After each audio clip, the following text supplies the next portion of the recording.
One of the greatest mistakes people make in the pursuit of discipline is thinking that discipline alone will carry them through, that sheer willpower will be enough to make the hard decisions every day, to resist temptation, to rise early when the bed is warm, to keep going when results are slow. But the truth is, discipline is not just an act of force, it's an act of clarity. When people struggle with discipline, more often than not, they don't have a discipline problem, they have a vision problem. They haven't taken the time to get clear on their why. See, when the why is powerful, the how becomes easier, the effort becomes meaningful, the sacrifices start to make sense. But if the purpose is weak, discipline will feel like punishment. It will feel like self-torture instead of self-respect. It will drain you instead of drive you. That's why clarity is the beginning of mastery. Without it, even the best techniques won't stick. Getting clear on your why means answering some fundamental questions not on paper at first, but deep inside you. What do you want to become? Why does that matter to you? What do you want your life to look like in 5 years, 10 years? And what's the price you're willing to pay to get there? Because their asterisk is asterisk a price. There's always a price. But when the outcome is clear, the price stops feeling like a burden and starts to feel like an investment.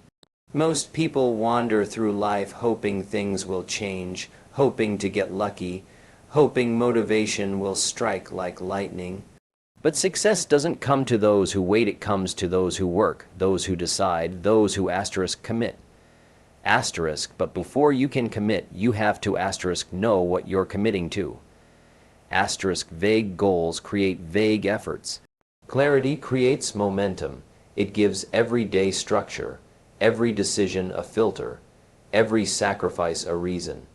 Imagine 2 people waking up at 5 a.m. One does it because he read in a book that successful people wake up early. The other does it because he has a vision of building a business that will allow him to retire his parents and create freedom for his family.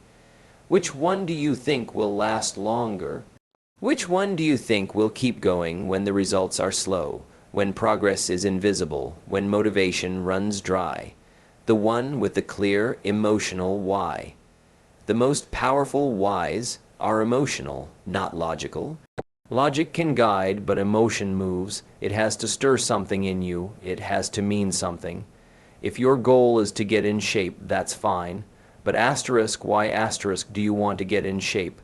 To look good at the beach? Maybe, but dig deeper. Is it because you want to live longer for your children? Is it because you're tired of being tired? Is it because you're finally ready to stop hiding behind excuses? That's the kind of reason that turns discipline into desire. You've got to put emotion behind your goals. A dry goal will lead to a dry effort, but a goal with fire behind it, that's a goal that can push you through fatigue, through resistance, through fear. You'll find a second wind in the middle of the night if the reason is strong enough. Discipline, at that point, doesn't come from outside pressure, it comes from within. It becomes an extension of your identity, not just a task on your calendar. It's not enough to say you want success. What does success look like for you? What does it feel like? What will your life be like when you get there? Will you have time freedom? Will you be able to give to your community, to your family, to your church, to your dreams? Will you travel? Will you finally feel proud of the person you've become? These are not small questions. These are the questions that shape discipline. Because when the alarm rings and your body says no, your reason says yes. When temptation calls, your purpose speaks louder. When others are relaxing and taking it easy, you remember that you're building something too important to neglect, something too meaningful to delay. Write it down. That's something people often skip. They keep their dreams in their head, vague and floating. But putting it on paper brings it into reality. It solidifies it. Take a notebook and write, here's what I want, and here's why I want it. And don't be afraid to get personal. Don't be afraid to be emotional. If it doesn't move you, it won't motivate you. Let it remind you who you are and who you're becoming. You can even make it visual, create a board, print a photo, draw something. Make your goals asterisk real asterisk to your senses. The more you interact with your why, the more real it becomes and the easier it is to stay disciplined. Discipline lives best in an environment of daily reminders. You forget your reason, you lose your strength. You remember your reason, you regain your power. Now, once you have your why, test it. See if it holds up under pressure, because if it doesn't, it's not strong enough. You can't fake a strong purpose. It has to come from the soul. Ask yourself, would I still pursue this even if no one cheered me on? Would I still go after this if no one clapped when I finished? If the answer is yes, then you've got something. Now discipline has fuel. Let others chase trends. Let others look for shortcuts. You focus on roots, on depth, on real reasons, because when your roots go deep, storms won't shake you, and that's the beauty of clarity. It anchors you. It gives you a foundation. It makes discipline less of a struggle and more of a calling. Most people want quick fixes, but real transformation begins when you stop asking, "What do I feel like doing today?" and start asking, "What needs to be done to honor the life I want?" When you frame your day around your why, procrastination loses its power, excuses lose their charm, every decision becomes a choice between progress and comfort, and because you're clear, you choose progress. Discipline without direction is like running in circles. You sweat, you work, but you never move forward. But discipline with purpose, that's when the magic begins. That's when you wake up with fire in your belly, focus in your eyes, and certainty in your steps. Not because it's easy, but because it's worth it, and you know it. One of the most overlooked secrets to building self-discipline is learning how to keep the promises you make to yourself. Now, that might sound too simple, almost too easy to be powerful, but let me tell you, this is where the real foundation is laid. You don't start with the big, grand gestures. You start with something much smaller, something that might even look insignificant to the outside world but carries incredible weight on the inside. Self-discipline, at its core, is a matter of personal integrity. It's not about how well you behave when someone's watching. It's about how faithfully you follow through when no one is. We live in a world where people break promises to themselves every day. They say they'll wake up early. They don't. They say they'll stop procrastinating. They keep delaying. They tell themselves this is the last unhealthy meal for the week, and a few hours later they're back in line again. It's not that they lack motivation. They lack credibility with themselves. You see, each time you break a promise to yourself, even a small one, you teach your brain that your words carry no weight. You chip away at your confidence, and when that inner trust is gone, discipline becomes a fight rather than a flow. But it works the other way too. When you make a small promise to yourself and keep it, you begin a quiet revolution inside. Something shifts. You start trusting your own voice again. You walk a little taller. You feel a little stronger, and from there you build.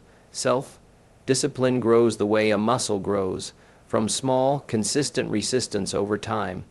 You don't walk into the gym on day one and try to lift 300 pounds. You start with what you can lift. You show up, you strain a little, you grow, then you repeat. It's the same with personal commitment. Start with promises so small, so doable, that failure is almost impossible. Tell yourself, I will drink a full glass of water first thing in the morning. Then do it. Tell yourself, I'll read one page from this book before I go to bed. Then follow through. These aren't world-changing habits in themselves, but they are identity-shaping moments. They're signals to your mind, hey, we follow through around here. And that, right there, is how discipline is born, not from pressure, but from consistency. Now, some people laugh at this idea. They say, that's too small, that won't matter. But it does matter.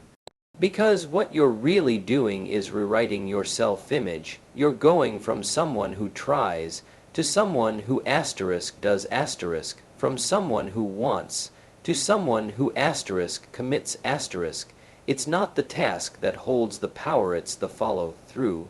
That's what makes the difference. That's what creates self-respect, and self-respect is fuel for self-discipline. You'll also notice something strange once you start keeping these small promises.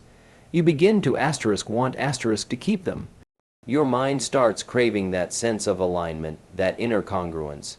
You begin to feel uncomfortable breaking your word, not because someone else will be disappointed, but because asterisk you asterisk will be. That discomfort is good. That tension is growth. It means your standards are rising. It means your values are becoming real, not just ideas. Over time, you'll graduate to bigger promises. You'll say, I'll write for 30 minutes every morning, and you'll do it. Not because you feel like it every day, but because you've trained yourself to follow through. You've built the habit of integrity. You've practiced the art of keeping your word, and that becomes your strength. Because once your word means something to asterisk you asterisk, it begins to mean something to the world. Now let me offer a warning here. Don't confuse ambition with execution. A lot of people get excited, make huge declarations. I'm going to wake up at 4 a.m., work out for 2 hours, write a novel, and launch a business, and then crash by day 3. The problem wasn't their desire. It was their lack of discipline to asterisk start small. Asterisk big declarations don't build discipline. Asterisk small wins repeated daily asterisk do. Momentum is always more powerful than intensity. One disciplined step today is worth more than 100 motivational speeches tomorrow. And don't wait for motivation to strike. It won't. Motivation is like the weather, unpredictable and inconsistent. Discipline, on the other hand, is like the sun. It shows up every day, even if it's behind the clouds. When you train yourself to follow through on the small things, you don't need to be in the mood. You just do what needs to be done, because it's who you are now. That's the kind of internal stability that changes everything. Another benefit of keeping small promises is that it reduces anxiety. When you constantly fail yourself, even in little ways, you carry that failure around like invisible weight. It creates mental clutter, stress, a low-level sense of guilt. But when you follow through, even on the tiniest commitment, it brings peace. It clears your mind, it quiets the noise, and in that clarity you can focus, you can create, you can grow. People often ask, how do I become more confident? Confidence doesn't come from compliments. It comes from asterisk consistency. Asterisk when you do what you said you would do, especially when no one's watching. Your confidence grows from the inside out. And once that self-trust is established, discipline isn't something you wrestle with, it becomes your nature. You don't have to convince yourself to do the right thing. You asterisk expect asterisk it from yourself. If you've been struggling with discipline, don't try to overhaul your entire life overnight. Just pick one promise. Make it so small that you asterisk can't asterisk fail. Then do it every day. Protect it. Treat it like a sacred contract. And when you've done it long enough to believe in yourself again, add one more. Stack it slowly. Build it patiently. The discipline will follow. You can't build a legacy on broken promises. You can't reach your potential if your own words don't move you. So start small. Be faithful in little things. Because those little things are not little. They are the seeds of greatness. They are the training ground for the bigger challenges ahead. And how you handle them will determine how much you can handle down the road. One of the most powerful decisions you can make for your personal development and discipline is to take control of the beginning of your day. How you start your day often determines how you live your day. And how you live your days becomes how you live your life. The first hour of the morning is like wet cement. Whatever impressions you press into it will harden and shape everything that follows. If you want to build self-discipline, don't start with the afternoon. Don't wait for evening routines. Start with the morning. That's where your control is strongest, your mind is clearest, and your energy is most available. Most people live in reaction mode. The alarm goes off, and they're already behind. They grab their phone, check notifications, scroll through social media, read the news, absorb negativity, distraction, and noise, all before even getting out of bed. And they wonder why they feel overwhelmed, stressed, unmotivated, or anxious. The day hasn't even started, but mentally they've already lost it. The first battle of the day isn't out there, it's in here. And if you can win the inner battle in the first 30 minutes, the rest of the day tends to fall into place. Controlling your morning means designing it with intention, not based on how you feel, but based on what you value. Discipline doesn't ask, do I feel like it? Discipline says, what kind of life am I trying to build and what habits will get me there? And one of those habits must be a morning structure. Something simple, consistent, and powerful. It doesn't have to be long or elaborate. It has to be yours, customized to your goals, your values, your rhythm. The moment you wake up, you're sending a message to your mind and body. Either the message is, I'm in charge today, or the message is, I'll just respond to whatever comes. Think of the morning as the launching pad for your productivity, your focus, and your attitude. If you launch poorly, you might fly crooked all day. But if you launch with precision and calm strength, you create stability. A disciplined morning doesn't mean perfection. It means intention. It means you don't leave the start of your day to chance. Because if you leave it to chance, chances are you'll fall into old habits, distractions, and emotional chaos. Even a simple routine can change everything. You wake up, sit in silence, breathe deeply, write down 3 things you're grateful for. That alone can reset your entire mental state. You do some light movement, a walk, some stretching, or a workout. You read for 10 minutes from a book that feeds your mind. You plan your day. Just a few bullet points, not a to-do list to overwhelm you, but a direction to center you. You speak something powerful to yourself. A reminder, an affirmation, something that reinforces who you want to become. All of that might take only 20 to 30 minutes, but it can multiply your clarity, focus, and discipline throughout the day. The reason this works is because the morning is the only part of the day where the world hasn't had a chance to interfere yet. There are no meetings, no emergencies, no emails, no interruptions. It's quiet. It's yours, and if you own it, you carry that sense of ownership into the rest of the day. But if you let the morning own you, if you surrender it to chaos or indulgence or distraction, you spend the day trying to catch up, trying to stabilize a ship that never launched properly. People often underestimate how much discipline is needed just to protect the first hour of the day. It means going to bed earlier. It means putting your phone in another room. It means preparing the night before. Discipline doesn't start in the morning. It starts with the decision to prioritize the morning. And that means saying no to late night noise, no to random scrolling, no to anything that robs you of rest and preparation. The most disciplined people don't just control their mornings.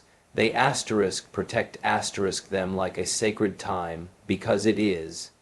It's the time when you build yourself before the world starts pulling at you. When you start your day on purpose, you create momentum. Momentum is the invisible fuel that carries you through tasks you don't feel like doing, and the morning is your first opportunity to build it. You don't need to wait for the right time to be productive. The right time is when you decide it's time. That decision, when made consistently in the morning, conditions your mind to act even when emotions say otherwise. That's discipline doing what you said you would do, long after the mood you said it in has left. A controlled morning is also where you train your thoughts. The first thoughts of your day are the lens through which you see everything. If those first thoughts are complaints, worries, or distractions, they set the tone. But if they're focused, grateful, strong, and determined, they set an entirely different tone. That doesn't happen by accident. It happens by design. You don't control every thought that enters your mind, but you control what you focus on. And the morning is the best time to take that control back, not with noise, but with silence, not with reaction, but with creation. If you ever feel like your days are chaotic, like time is slipping through your fingers, or like you're just surviving instead of progressing, look at your mornings. Because that's where the shift can begin. A single hour taken seriously can recalibrate an entire life. It's not about cramming more into the schedule. It's about being deliberate with what matters most. Success is rarely about dramatic changes. It's almost always the result of quiet, consistent choices made at the beginning of the day. There's a confidence that comes from being the kind of person who owns their morning.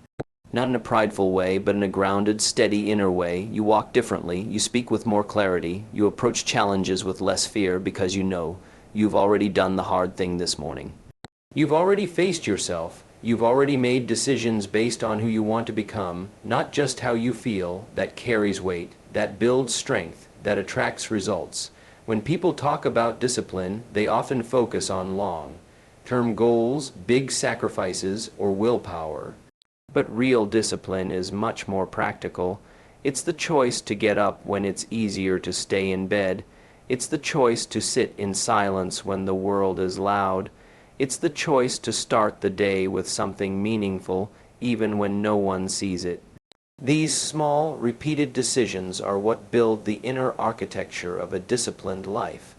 Because it's not just about what you do, it's about who you become while doing it. Taking control of your morning means you're no longer giving the first part of your day away to randomness. You're saying, before I give to others, I'm going to give to myself. Not in a selfish way, but in a strategic way. Because when you lead yourself well in the morning, you're better equipped to lead your time, your work, your relationships, and your responsibilities throughout the day. And that's not motivation, that's maturity, that's structure, that's self-respect in action. If there's one simple principle that will strengthen your self-discipline almost instantly, it's learning to set deadlines, and just as importantly, learning to honor them. It sounds basic, but the discipline to live by self-imposed timelines is one of the key factors that separates the merely busy from the truly productive.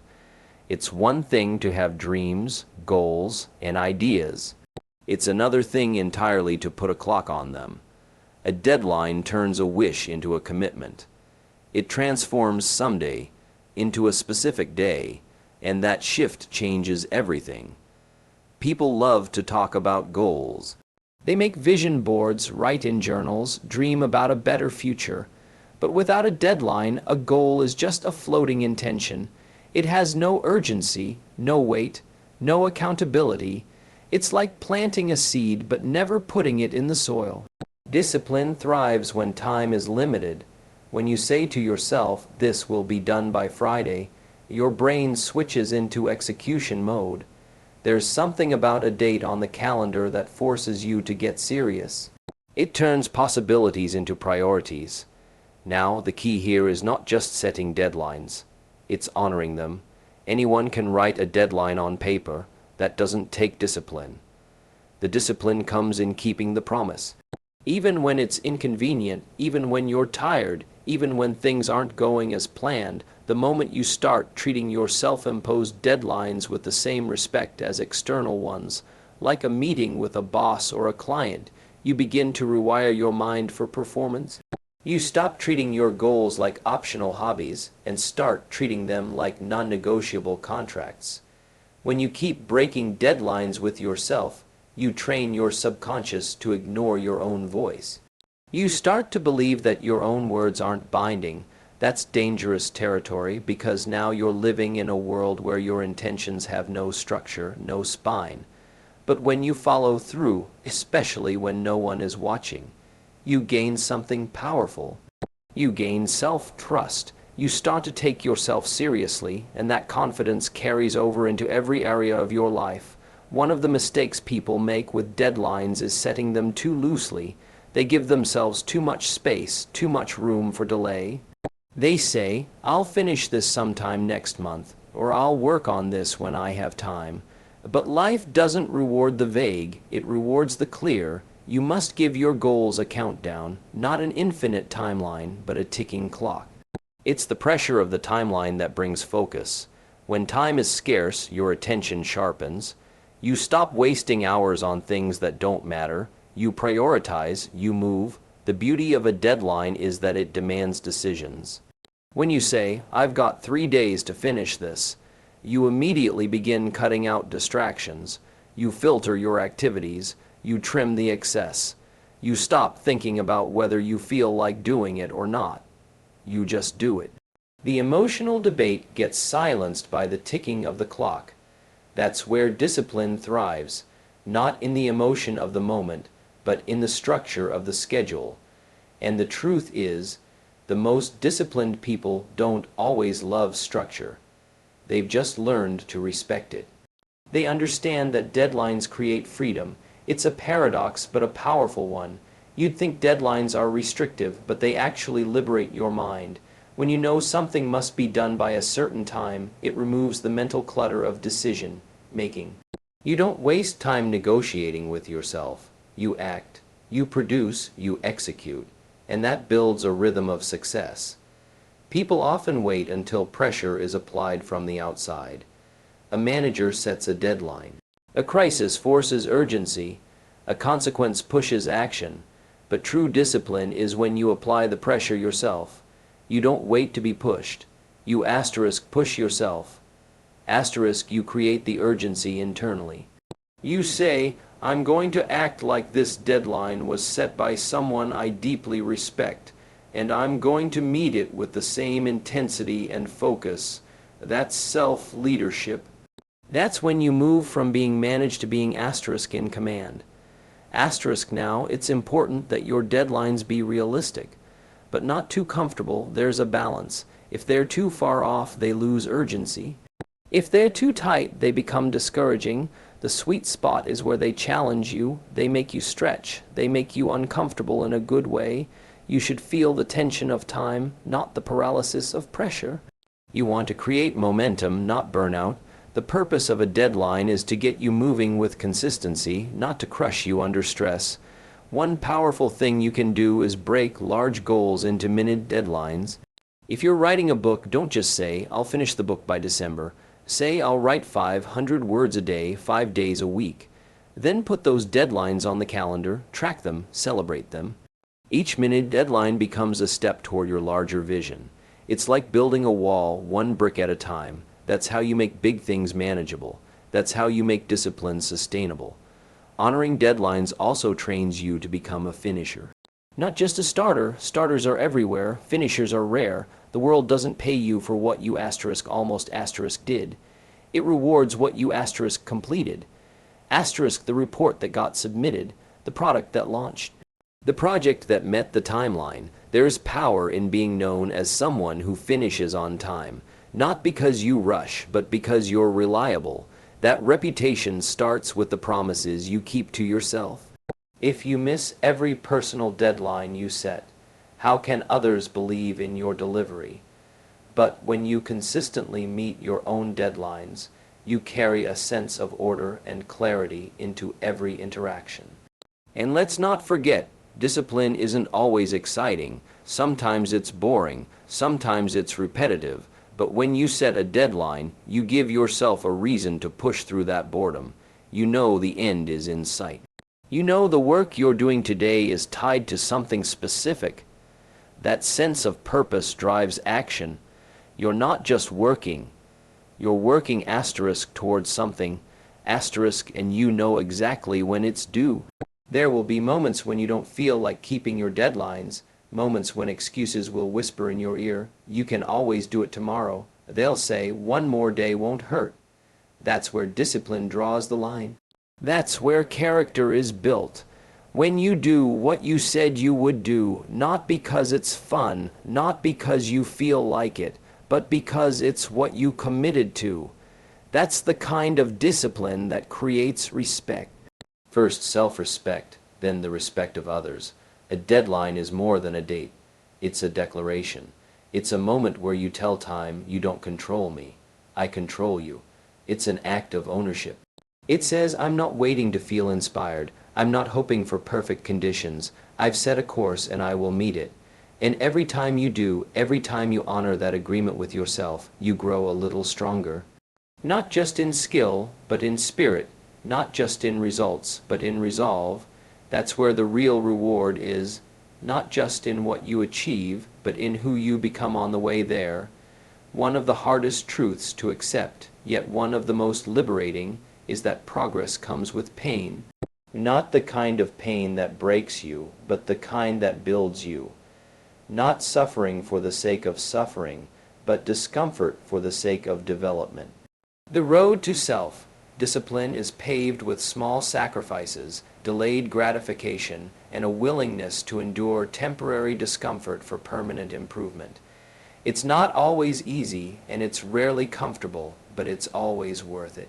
Because the moment you begin to embrace the pain of progress, you stop fearing it, and once you stop fearing it, you stop running from the very process that can transform you. Pain is a teacher if you let it be. It reveals where your limits are. It exposes the gap between where you are and where you want to be, and that revelation, while uncomfortable, is a gift. Most people avoid pain at all costs. They structure their lives around comfort. They avoid challenge. They dodge responsibility. They make excuses. But here's the truth. The pain you avoid today becomes the regret you carry tomorrow. The pain you embrace today becomes the strength you live with tomorrow. One is temporary and makes you stronger. The other is lasting and makes you weaker. Discipline asks you to choose your pain, the pain of doing what needs to be done when you don't feel like it, or the pain of wishing later that you had. The pain of early mornings or the pain of missed opportunities. The pain of saying no to short-term pleasures or the pain of settling for a life that never reaches its full potential. One way or another, you will face pain. The question is whether you'll face it with purpose or with regret. Now, no one wakes up and says, I hope today is painful, but the disciplined person learns to respect the process. They know that discomfort is part of the deal. They expect it.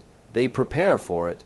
They don't complain about it, because they understand that every time they push through resistance, they expand their capacity.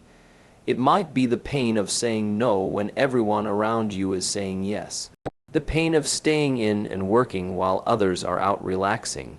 The pain of choosing focus over distraction, repetition over novelty, effort over ease. These are not punishments. They're the weights that build your inner muscle. Comfort, when abused, becomes a cage. It numbs your hunger. It dulls your edge. It makes you soft when life requires strength. But when you train yourself to lean into the pain of progress, you develop something most people never will: grit. Grit is the quiet toughness that keeps going long after motivation fades. It's the resolve to continue even when there's no applause, no reward, no immediate results. It's built in the lonely hours, in the unseen effort, in the private moments of decision. And it only grows in the soil of discomfort. When you embrace the pain, you stop resisting reality. You stop wasting energy trying to make everything easy. You shift your focus from avoiding difficulty to getting stronger through it. That's a powerful shift, because now life doesn't have to go your way for you to move forward. You're no longer a prisoner of circumstances. You become responsible, and responsibility is the birthplace of discipline. You no longer wait for things to be ideal. You become the kind of person who can handle whatever is required, even when it's inconvenient, even when it's uncomfortable. The pain of progress can take many forms. It can be physical, like pushing through fatigue during a workout. It can be emotional, like facing fears or letting go of limiting beliefs. It can be mental, like resisting distraction and forcing your mind to stay focused. But whatever form it takes, the principle remains the same. Discomfort is the price of growth, and once you start paying that price regularly, you begin to notice something interesting. The pain that once felt unbearable starts to feel normal. Not easy, but manageable. You get tougher, more resilient, more grounded. It's easy to admire someone who is disciplined, focused, and successful. But what most people don't see is the pain behind the scenes. The late nights, the early mornings, the sacrifices, the decisions to keep going when quitting looked far more appealing. Discipline is not built in comfort. It's forged in the fire of resistance. And the more you expose yourself to that fire, the less it burns and the more it transforms. Each time you choose to endure discomfort in the name of progress, you're reinforcing a new identity. You're proving to yourself that you are not controlled by your feelings, but guided by your values. This doesn't mean you become addicted to struggle or that you constantly look for hardship. It means you stop running from it. You stop viewing pain as an interruption and start seeing it as a necessary part of the journey. When you know pain has a purpose, it becomes bearable, even motivating, because now it's not just pain, it's proof that you're stretching, that you're reaching, that you're no longer satisfied with who you were yesterday. And that's the essence of progress. It's not perfection, it's movement, forward motion.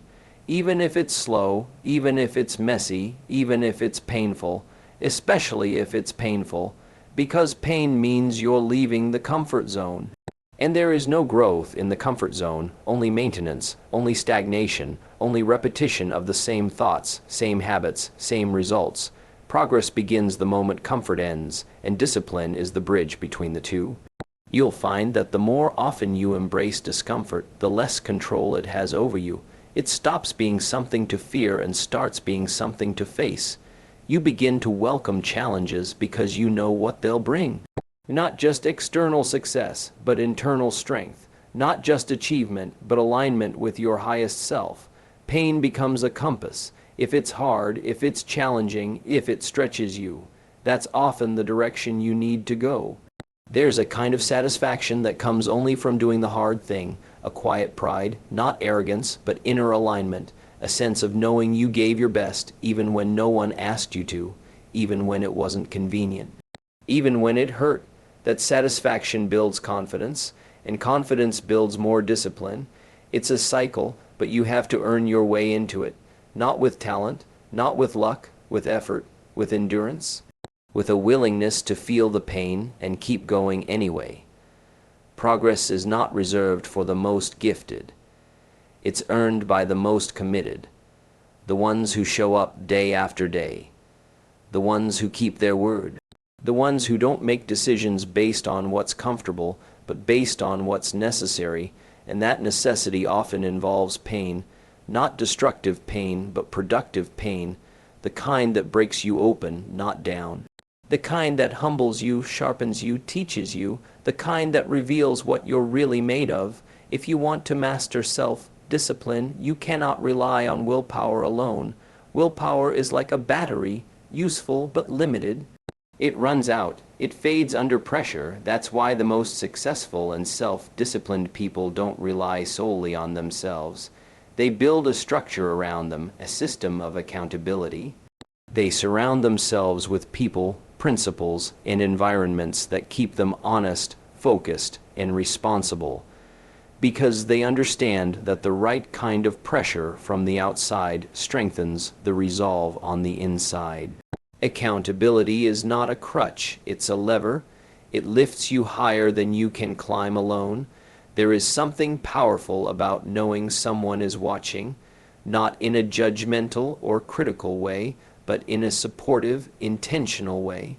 When someone is expecting a result from you, you think differently, you prepare better, you follow through more often, you catch yourself sooner when you're slipping, you pause before making excuses. You start acting in alignment with who you said you would be, not just who you feel like being in the moment. That's the power of accountability. It's the mirror that keeps you honest. Too many people try to live disciplined lives in isolation. They want to grow, achieve, and change, but they don't let anyone into the process. They hide their goals, their struggles, and their intentions. But when you hide, you give your weaker self the advantage. Isolation gives comfort a home, it gives excuses a voice, but when you bring your goals into the light, when you tell someone, when you invite them to check in on your progress, everything changes. Suddenly, there's a line drawn in the sand.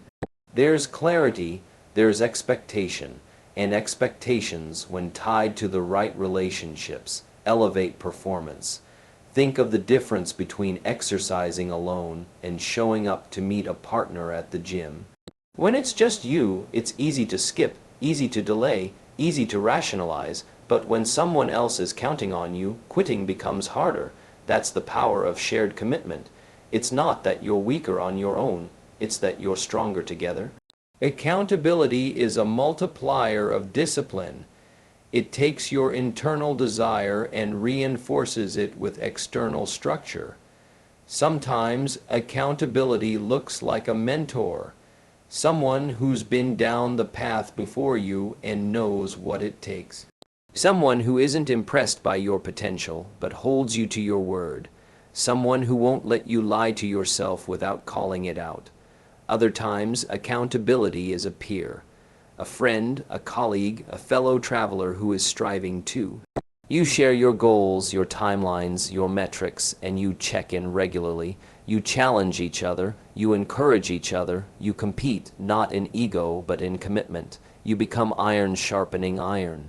But accountability isn't just about people, it's about systems too. Calendars that don't lie, deadlines that are public, scoreboards that are visible, journals that track your promises and your progress.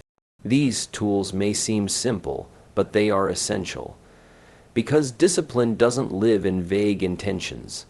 It thrives in measurable actions. And when those actions are tracked, reviewed, and reinforced, discipline becomes a habit, not a hope. Many people fear accountability because it feels like pressure, and it is. But it's the kind of pressure that makes diamonds. It's not designed to crush you. It's designed to shape you. Discipline isn't built in the absence of pressure. It's built by learning to operate consistently under it. The weight of responsibility, the presence of standards, the awareness of being answerable. These are not burdens. They are privileges. They mean your life matters enough to take seriously. Without accountability, it's easy to drift, to forget why you started, to slip into old patterns. One compromise leads to another, and before you know it, discipline becomes a memory instead of a daily practice. But with accountability, every action carries weight. Every choice becomes part of a larger story. There's a rhythm, a cadence, a steady call to stay the course. It doesn't mean perfection. It means intention. When you fall, someone's there to help you up. When you rise, someone's there to remind you of how far you've come and how much further you can go. And here's the truth, discipline is contagious. When you surround yourself with people who live with focus, urgency, and integrity, you begin to mirror that energy. Their example raises your standards. Their consistency challenges your excuses. You can't stay the same when you're surrounded by growth. If your environment is casual, your mindset will be casual. But if your environment is intentional, your actions will start to align. Your daily habits are a reflection of the culture you allow around you. So it's worth asking, who are you around? What do they expect from you? Do they challenge you to be better, or do they comfort you into staying the same? Do they remind you of your goals, or help you forget them? Accountability doesn't mean everyone has access to your process. It means the right people do. Not everyone deserves a seat at your table, but someone needs to be sitting there who won't let you eat junk when you promised yourself a disciplined diet, figuratively and literally. Accountability also builds trust, not just with others, but with yourself. Every time you make a promise and follow through, you're voting for the person you want to become, and when others witness that consistency, they begin to believe in you too. But that belief starts from within. Discipline is ultimately self-discipline. No one can live it for you, but the right accountability can make it easier to live up to. It removes the shadows where excuses hide. It shines a light on your behavior, and light always leads to clarity. When you build a life that doesn't let you off the hook easily, you force yourself to rise. You make success the natural outcome, not the occasional miracle. You stack the deck in your favor. That's what accountability does. It reduces your reliance on emotion and increases your reliance on systems. Feelings are fleeting, systems are stable, and stability is where discipline finds its roots. Most importantly, accountability invites humility. It reminds you that growth is not a solo act, that you need people, that asking for help isn't weakness, it's wisdom. You don't outgrow accountability. In fact, the more successful you become, the more you need it, because the stakes get higher, the distractions grow louder, the temptation to coast becomes stronger, and the consequences of undisciplined living become more severe. When you understand this, you stop resisting accountability and start welcoming it. You build it into your life on purpose. You design habits and routines that keep you honest. You choose relationships that elevate you. You measure your progress. You track your commitments. You show up even when you don't feel like it. Not because someone's watching, but because you made a decision to be the kind of person who doesn't